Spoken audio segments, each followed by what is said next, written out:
What kind of emergency did FEMA provide after the storm for when you came back? On Tuesday, a group of Massapequa High School seniors had the privilege of video conferencing with New Orleans students affected by Hurricane Katrina in 2005. Here had that experience. For the most part, they stayed with family who were further inland. Students in Mr. Daniel Bachman's AP U.S. Government class discussed the impacts of Katrina and Hurricane Sandy with an AP Human Geography class in the New Orleans area, just 1 week before the second anniversary of Sandy's landfall on Long Island. For I'd say about a week, they were warning about the whole storm, and they were saying progressively that it was getting worse, and that probably the night before, there were a ton of evacuation notices all over. The video call serves as a tie-in for a unit on federalism in Mr. Bachman's class.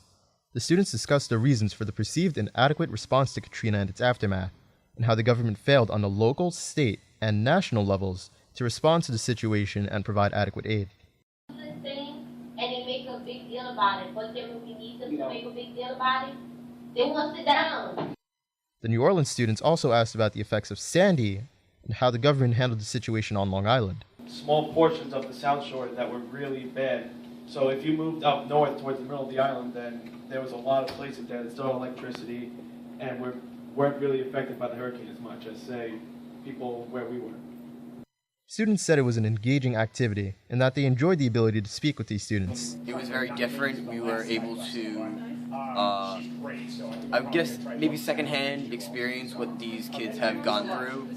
Instead of maybe watching it through a video or reading it through a textbook, we were able to experience kind of what they experienced. It's one thing to hear about all the different tragedies that occurred during Katrina, the failures of the local government and things like that, but it's another to hear actual accounts from people.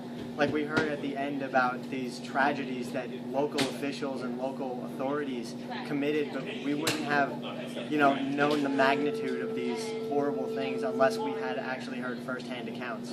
Likewise, Mr. Bachman said the lesson was largely successful and may consider similar interactive conversations for future units. Instead of just showing them videos or telling them, I wanted them to talk to people who went through it, and even just seeing the questions that were coming back, how different Sandy was from Katrina, and the lessons that can be learned from federalism in the AP government class are virtually endless with regards to the kids' reactions to the different levels of government. Okay. Well, thank you. And thank you, guys. There was one last one? Now he's got it. He's got it. Okay. Thank you so much, Mr. Costa. Take care. It was a pleasure meeting you guys. For Massapequa High School's The Chief Online, this is Nelson Gomez reporting.